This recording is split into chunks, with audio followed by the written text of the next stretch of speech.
Hey loves, what's good, what's happening? It's your girl Saint Republic and welcome back to another video. If you're new, welcome. Don't forget to like, comment, subscribe and join the same gang. And if you're a returning subscriber, welcome back, Saint, and thank you for coming back.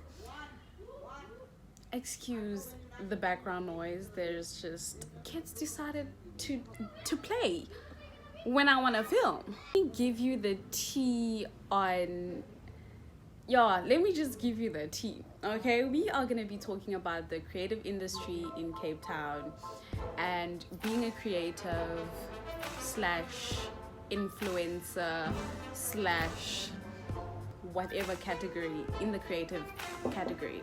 How we're just gonna get down to the tea, and it's not gonna be pretty, it's gonna be really honest from my point of view. Okay, if you relate, kudos to you. If you feel offended, I'm not sorry, but that's just the reality and my point of view. So there was a time and place where I was kind of an it girl in the Cape Town creative society, if you put it like that, before the whole TikTok era.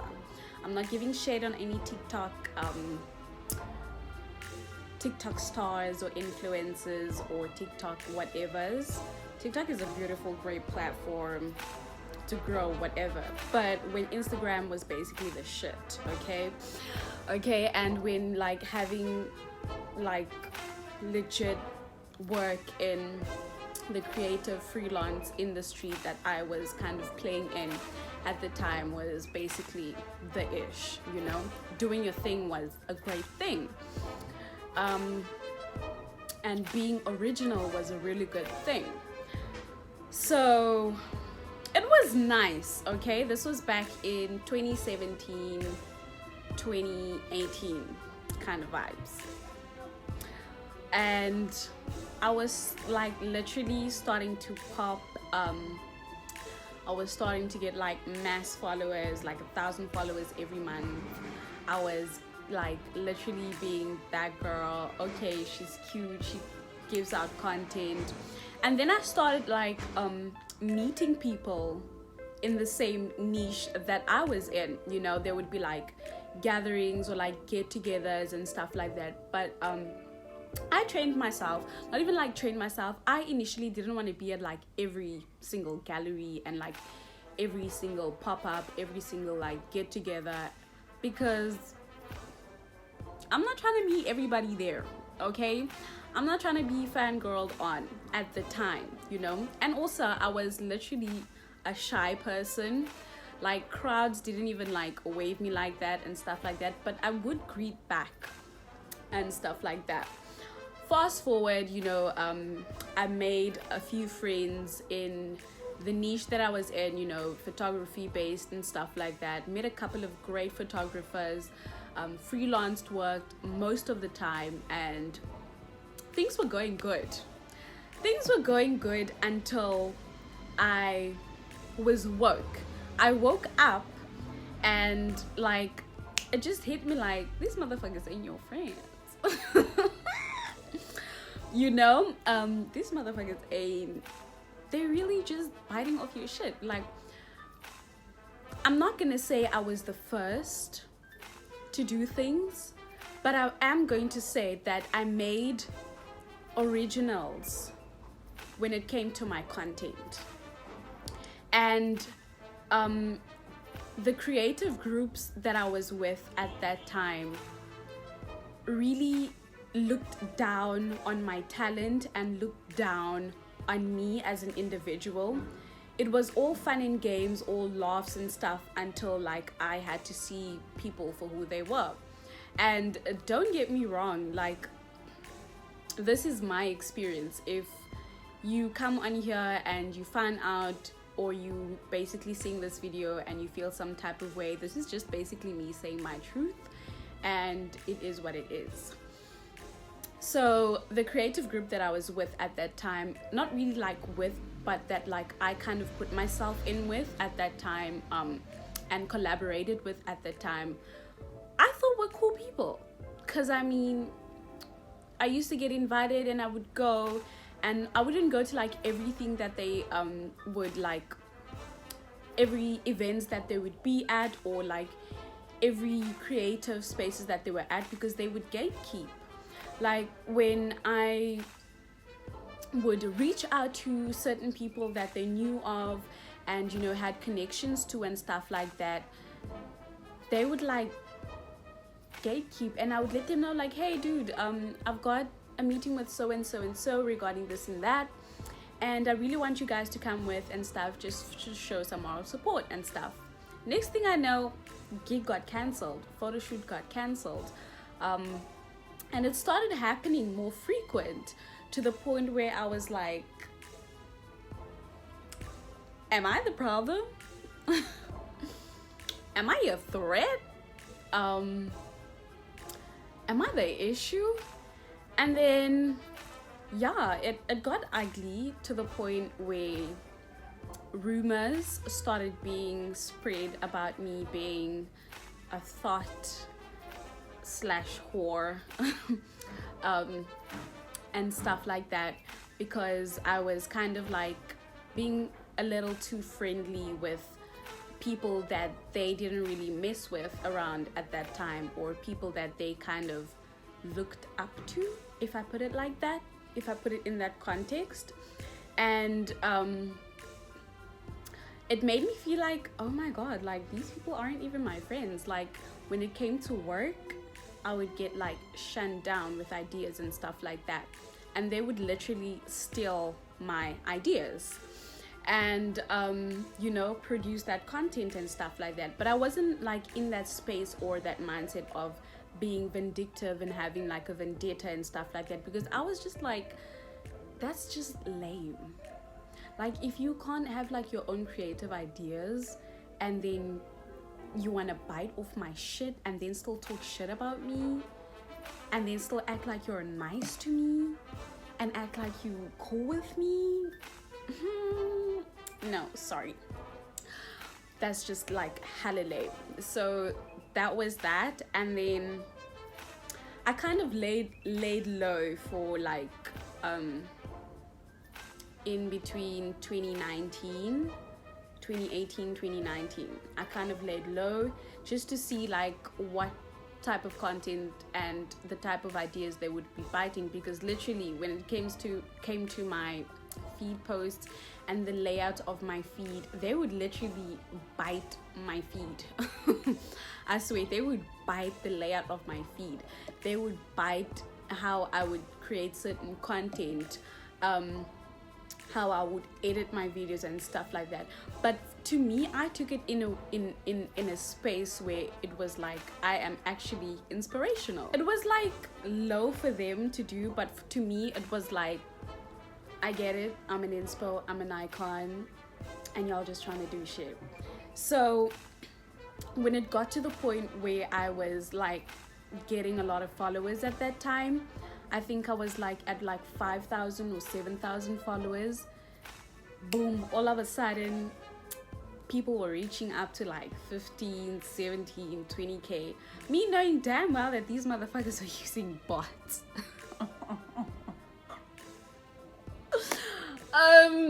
Bear in mind, I was growing my followers organically at that time. Follow and unfollow was a thing, okay? And I genuinely had healthy organic followers, and it came to a point where like likes and following were not corresponding. It wasn't making sense, you know, for those individuals' posts and stuff like that. And I was like, yeah, bots ain't gonna get you that far and stuff like that. And then I came back 2019. I think this was like mid 2019. This was me in matric, mid 2019. I came back and I was like producing a little bit of content here and there and stuff. And then motherfuckers were biting again. Like this wasn't only like from that specific group that I was with, because at that time, 2019, I said deuces, ain't fucking with y'all motherfuckers anymore. We can be cordial respectfully, but I'm not gonna do it like that with you guys. And then I started seeing like me, I was kind of an it girl, like 2019, 2018, 2019, beginning of 2019. I had like 10,000-11,000 followers at the time.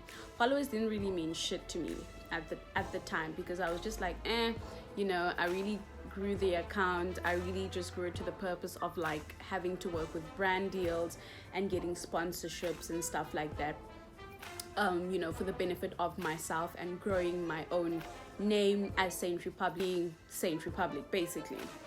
I didn't really care about what other people thought about me, like how the followers were to me. It didn't get to my head and stuff like that. So this is when I realized that in Cape Town society, like if you had followers, you were the shit. I didn't really like notice this until I started going out more in public and in public spaces, and being in friend, like not like being in friend groups, but like trying to be around certain friend groups and check the spaces and the vibes and see what was going on, kind of like scoping, saying, you know, how they would move, how they would maneuver, the type of conversations they would have, and see the type of connections and networks that they had. That was what I was doing, and I made quite a few friends, knowing that they weren't really my friends for the benefits of being my friends.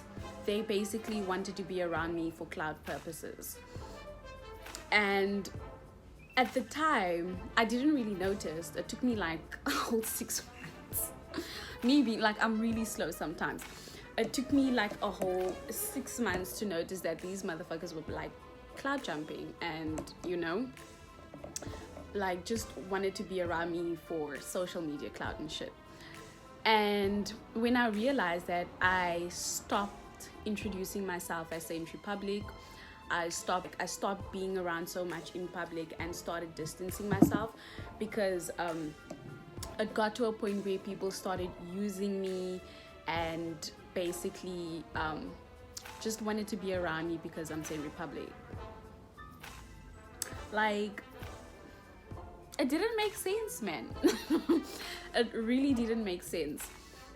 So fast forward, 2019, mid 2019, coming to the end of my matric year, I left that shit.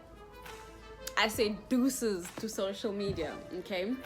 And then I started growing my Twitter account and exploring with other social media and stuff like that, and started seeing like exploring with other kids that didn't really do social media, you know, and being around those type of environments. And then it really hit me that Cape Town is really bloody cliquey.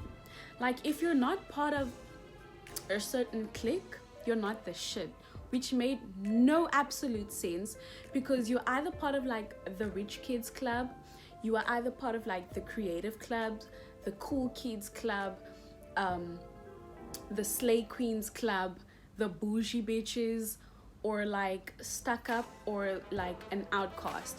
And outcasts were literally people that were doing a lot for themselves and that people didn't really want to give the eye to, which made no absolute sense and still makes no absolute sense till today. And realizing when I actually took myself out of that environment, I was like, y'all mad, y'all are fucking cuckoo, y'all need to go to therapy. You know, like, y'all need to really go to therapy to be stuck up as fuck like this. And the amount of gatekeeping in the creative industry is disgusting. It really is disgusting. Y'all need to stop this bullshit, okay? And it's just disgusting. And I realized this when I took myself out of those cliques, and people started to categorize me as bougie and shit like that. And I was like, I'm cool with it, bitch. I'm doing my own shit out. I'm cool with being categorized as bougie. Just because I don't attend y'all's events and stuff like that doesn't make me bougie. But at the end of the day, like, y'all in everybody's business. So like, and what made it worse was that people that were friend groups of like the rich kids were the same people, like half of that group were the same people that were friends with like cool kids, and the half of that, they're like all friends with each other, and they all talk shit about each other, and they all gatekeep from each other, and they all just it just the pool just doesn't make sense. Okay, it didn't make sense. It just got messy and messier, and it got disturbing, and it got nasty. Fast forward 2020. This is pre-COVID, okay? Things were hitting skyrocket for me, okay? I was going to events more, fashion week, menswear. I'll show you the looks. I was hitting like a lot of events more often and stuff like that. And I actually started getting like legitimate brand deals, okay? Like emails and stuff were coming through. The girl was getting, ready to get gigged up during the year. This is before like we knew COVID was even gonna be a thing. Before we knew COVID was going to disrupt the industry. Things were great. Things were like spot on until COVID hit, and I was like, fuck. My career just went, yeah. It went like, yeah, downhill. Okay, this is me being honest up front. Like, it went downhill. A lot of my brand deals got cancelled, collaborations got cancelled, and I really did feel motivated 2020 and half of 2021, because I was like, what am I gonna do? I ain't got no money, I ain't studying, I was not doing shit. It was really it gave me the ick that I wasn't doing shit. I wasn't in my creative juices. I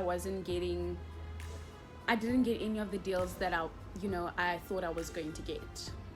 And TikTok came along, and creative people, were given the gigs that I was supposed to be doing, or the emails that I got that I was supposed to do for the brands that I was supposed to promote for and stuff like that. But it made me realize that at that time and at that moment, I was not prepared, and it wasn't for me, you understand. And I also took it inside that there's gonna be better. I'm going to have to better myself, and I'm going to have to make better connections and have a better and or deeper network than what I had previously, because my career previously was based off clout followers, and I didn't really have much social interaction with the people that I wanted to initially network with. And also, like, a lot of people also blocked ways for me to interact with the people that I wanted to interact with, the gatekeepers, you know what I'm saying? So it really made things tough at that time for me to build and get to the places where I'm currently going right now. And I just wanted to like point out how dirty, disgusting, and really hard it is in Cape Town as a creative to actually be a creative and get to know people and go outside and like start networking and speaking to people and having to like rebuild your name. But it's also taught me a lesson that when things don't happen the way you want them to happen, you're gonna have to find another way for people to get to know you in the way that you want them to know you. and also, if for me, it was a great way to restart and get a better more experience, coming from a more experienced point of view, and have insight and the knowledge that I have today to come in this creative industry and move forward. Like, if I had met the people that I met now back then, I would have been in a different space, a different environment, completely at a different level. But because things happened the way they happened, and I understood that it wasn't my time, I 100% full on understood that the universe was telling me that it was not my time. And now that I actually have the time, and that I'm putting in the effort to make the time to actually go out there and push, and I have really amazing friends that guide me in the process of like growing and putting myself out there and becoming less shy, and showing me and giving me the knowledge of the ins and outs of the creative industry and people and his connections in the creative industry. Shout out to you, Redo. Shout out to you. You know, you're my number one. Literally, he's given me and a lot of insight, and really big names and people that I can connect with and like literally connect with and collaborate with, has helped me in a lot of spaces and aspects of my life to be more out there. And I also realized that, like, when you actually take note of things that are not beneficial to you, you're gonna suffer and drag, and things are not gonna work out the way you want them to work out. And when you actually start focusing on you being the brand, it's gonna skyrocket. So yeah, that's basically my timeline story to becoming Saint Republic, where I started, how I started, where I'm still going, and I'm still experiencing till today. I put a lot of effort and I put a lot of work to create the brand of Saint Republic, and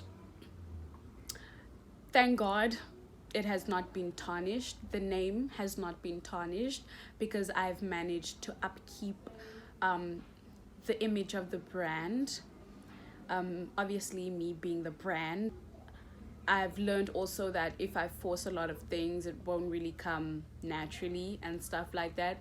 But the brand that I actually needed to fix was me being Saint Republic. Managed to do that so far, and I'm still managing to make a really great image of that. Thank you for watching all the way through. If you did, this is basically my truths, and I'm obviously gonna give more insights and spill more tea on a lot of things I've seen and experienced within the Cape Town creative industry, and just me being me in that particular aspect. So yeah, bye. Don't forget to like, comment, and subscribe. Turn on my post notifications to get notified whenever I post, and till next time, toodles.